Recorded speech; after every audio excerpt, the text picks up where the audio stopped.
네, 이번 시간은 유망 기업을 발굴하고요. 투자 포인트도 알아보는 시간이 되겠습니다. 기업 탐방 리포트 회사 다녀왔습니다. 자, 오늘도 독립 리서치 밸류파인더 이충원 대표님과 함께합니다. 어서 오십시오. 네, 안녕하십니까. 네. 자, 대표님, 오늘 기업 소개하기 앞서서 네. 최근까지 외국인 수급이 굉장히 좋았잖아요. 네. 근데 오늘 외국인들 수급이 이제 또 쫙 빠지면서 이제 매도세를 보여주고 있거든요. 네. 오늘 시장 흐름은 좀 어떻게 보세요? 일단 간밤에 좀 미국 증시가 이제 큰 폭으로 하락을 했는데 결국은 금리 인상이 25bp가 아니라 50bp 인상에 대한 이런 얘기들이 좀 많이 나오고 있고 네네. 그리고 골드만삭스가 올해 금리 인상을 3번까지 할 수 있다 이런 얘기는 사실 지난주부터 나오긴 했지만 그런 부분들이 안 좋게 나왔고 얘기가 나오고 있는 거 오늘 외국인이 이제 코스피에서 1,000억 원, 코스닥에서 거의 2,000억 원 가까이 매도를 하고 있는 이유는 환율하고 좀 연결을 지어서 네. 보면은 그동안 올해 1월, 2월 외국인들이 정말 많이 샀는데 그 사이에 환율이 급등해서 외국인이 산 게 오히려 이제 환손실에 이제 거의 비슷해 상쇄되는 그런 상황까지 오다 보니 외국인의 수급이 더 들어올 수 있을까? 이러한 부분들이 오늘 좀 매도로 이어지고 개인 투자자분들이 그거를 지금 받고 있는 상황이지만 지금 양시장이 좀 하락을 좀 피해갈 수 없는 이유는 결국 글로벌 매크로가 어제 이제 푸틴의 발언 이후에 더 많이 증폭이 됐고 국채 금리가 더 상승을 하니 이런 부분들이 생각보다 더 오래 가지 않을까? 이러한 얘기들 그리고 이번 주 목요일 한국 시간으로 새벽 4시에 또 FOMC 의사록이 나오거든요. 있죠. 그런 네. 부분들을 종합적으로 봤을 때 약간 조금 조심하자 이러한 분위기가 좀 형성이 돼서 오늘의 좀 지수 하락이 야기되는 게 아닐까 좀 그렇게 말씀을 드리도록 하겠습니다. 네, 자 시장 흐름 좀 짚어주셨고요. 본격적으로 이야기 나눠보도록 하겠습니다. 오늘 소개해주실 기업은 어떤 기업인가요? 네, 오늘 말씀드릴 종목은 이제 KPF라는 회사인데요. 네, KPF요. 네, 오늘 좀 그러니까 저희가 보고서를 쓰고 나서 좀 이게 시장에서 좀 좋은 반응이 나와서 지금 10%대 지금 급등이 나오고 있는데 네. 뭐 지금 매수하라 이런 말씀을 드리는 게 아니라 제가 이 보고서를 썼을 때 어떤 논리를 갖고 썼는지 좀 그런 부분을 좀 같이 들어주시면 좀 좋을 것 같습니다. 네네네. KPF 지금 오늘 흐름 굉장히 좋은데요. 네. 6,110원 지금 11% 이상 지금 급등을 하고 있는데 어떤 회사인가요?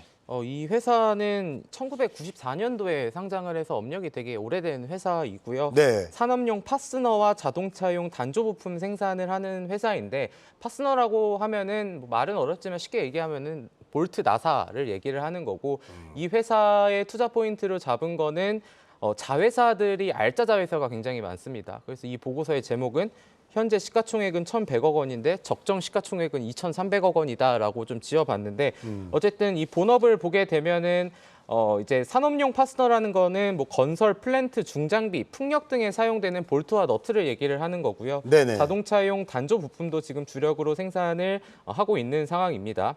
아까 지분 인수에 대한 얘기를 말씀을 드렸었는데 최근에 좋은 주가 흐름을 보이고 있는 SBB테크의 지분을 지금 약 39.77% 갖고 있고요. 그리고 네. 선박용 케이블 업체인 TMC의 지분을 지금 68.37% 보유하고 있습니다.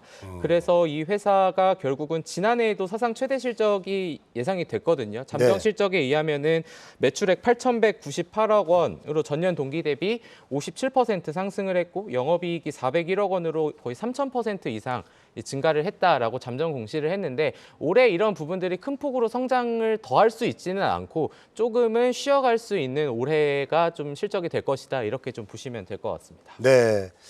자, 국내 산업용 파스너 업체라고 그랬는데 조금 생소하거든요. 이 파스너가 뭐 이 부품, 그러니까 볼트나 너트 같은 걸 네. 말하는 건가요? 그렇죠. 근데 네. 그 볼트와 너트라는 게 아까 말씀드린 뭐 건설, 플랜트, 중장비, 풍력 이런 거 다 들어갈 수밖에 없잖아요. 예. 조립을 해야 되니까. 네네네. 국내 1위 업체입니다. 지금 이제 해외 키플레이어로는 이제 미국 업체나 아니면 일본 이런 회사들이 있는데 동사의 매출 비중의 60%가 수출이거든요. 작년에 실적이 좋았었던 이유 중에 하나도 당연히 환율이 올랐으니까 네네네. 실적이 좋았을 거고 네. 국내외 그래서 400억 개의 고객사를 보유하고 있는데 시장 조사업체 자료에 따르면은 글로벌 파스너 시장의 성장은 지속될 것이다라는 얘기를 하고 있습니다. 2022년 110조 원에서 2030년 158조 원에 달할 것이다.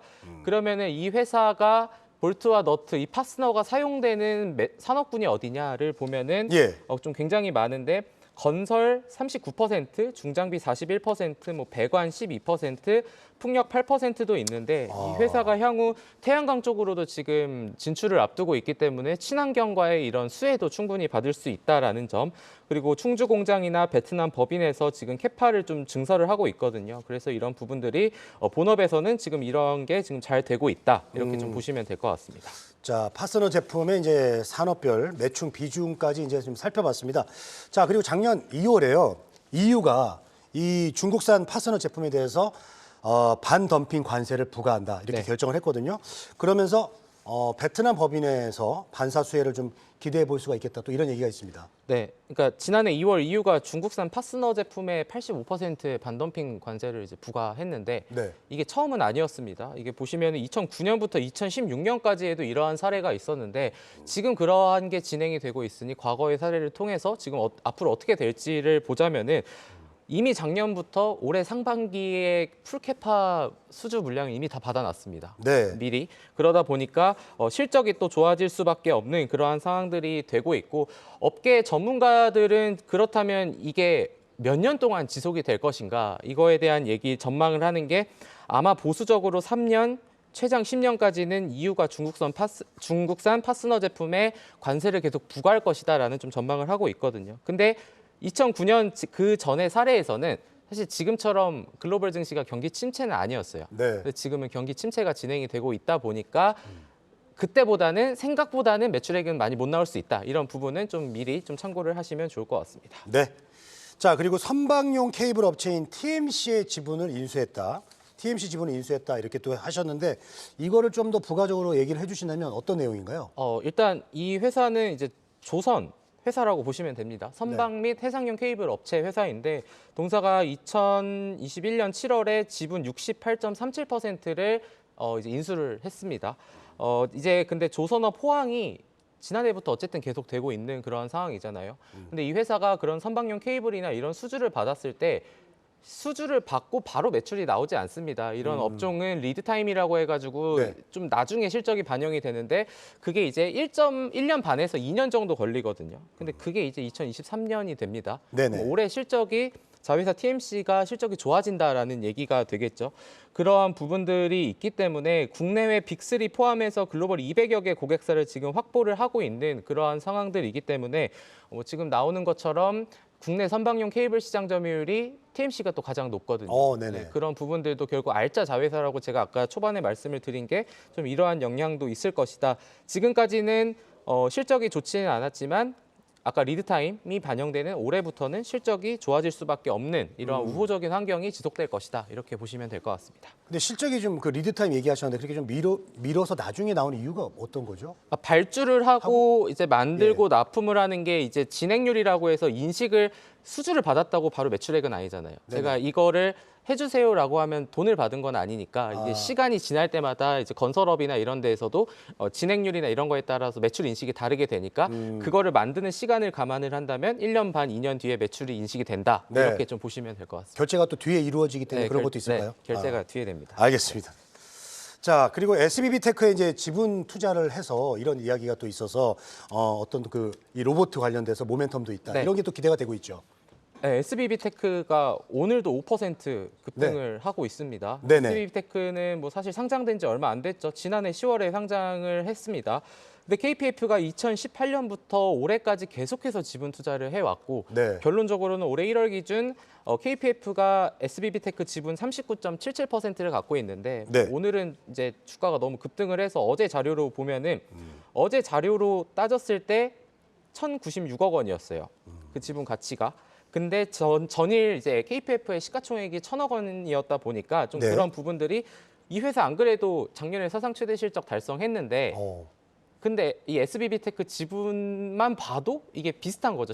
투자 지분 가치가. 그래서 그러한 컨셉인 거고 SBB테크 같은 경우에는 뭐 기술력은 뭐 워낙 이미 많이 시청자분들께서도 아시겠지만 이제 정밀 감속기를 개발하고 양산을 하고 있는데 이게 하모닉 감속기는 사실 많은 회사가 하고 있습니다. 이게 왜 많이 하냐면은 일본 업체 하모닉 드라이브 시스템즈가 최초 개발한 이후 독점 생산을 했었는데 2014년 특허가 끝나니까 네. 다른 회사들이 그거 좋은데 해서 많이 이제 진입을 하게 된 거죠.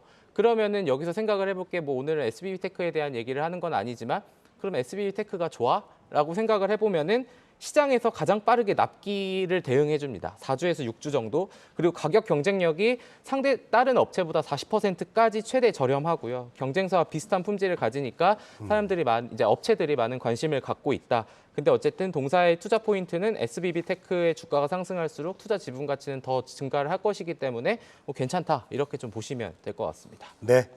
자, 그리고 이 KPF의 목표 주가도 이제 제시한 걸로 알고 있는데요. 상승 여력을 함께 보면서 네. 목표 주가는 어느 정도로 지금 보고 계십니까? 일단 전일 종가 기준으로 목표 주가는 1,650원, 상승 여력은 93.6%로 제시를 했는데 네. 좀 공격적이긴 하지만 저희가 이 보고서를 쓰는데 굉장히 많은 공을 들였거든요. 이게 보통은 증권사 애널리스트 분들도 어떤 회사의 목표 주가를 산출할 때 EPS에 주당 순이익에 PR을 곱해서 하는데 저희는 SOTP 방식을 좀 사용을 했거든요. 네. 이 SOTP 방식이라는 거는 보통 대기업의 예를 들면 카카오를 예를 들면은 여러 가지 사업부가 있잖아요. 네. 그 사업부의 미래 성장이나 이 기업 가치를 적정 시가총액으로 환산을 해서 총 발행 주식수로 나눠서 시가총액 이제 적정 주가를 구하는 거거든요.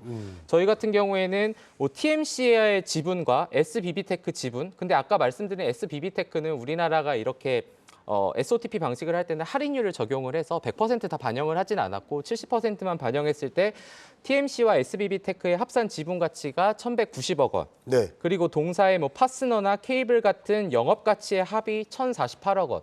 그래서 합쳤을 때 동사의 적정 시가총액은 2,311억 원이다라는 결론이 나왔는데 근데 동사가 전환사채가 있습니다. 이런 네. 부분도 중소형주 투자할 때 반드시 살펴봐야 되는 부분인데 그거를 총 발행 주식수에 전환이 된다라는 가정을 하고 나눴을 때 1,650원이 나왔습니다. 이게 어제 시가총액이 1,100억 원이었고 적정 시가총액이 2,300억 원이면 두 배를 곱해야 되니까 네. 상승률이 100%가 넘어야 되는 거 아니야라고 생각을 하실 수 있는데 저희가 이 희석이 될 수 있는 전환사채를 같이 보수적으로 반영을 한 거기 때문에 네. 어쨌든 전일에는 기준으로 KPF의 주가가 충분히 93.6%까지는 좀 타깃으로 한번 볼 만한 회사다. 근데 오늘 주가가 또 너무 많이 상승을 하다 보니까 네. 조금은 좀 한번 제가 말씀드린 내용에 동의를 하시는지 연구를 한번 해보시고 투자 판단을 결정을 하시면 좋겠다 이렇게 말씀드리겠습니다. 네, 알겠습니다. 자, 오늘 회사 다녀왔습니다. 오늘은 KPF에 대해서 알아봤습니다. 자, 오늘도 독립리서치 밸류파인더 이충원 대표와 함께했습니다. 오늘 도움 말씀 고맙습니다. 감사합니다.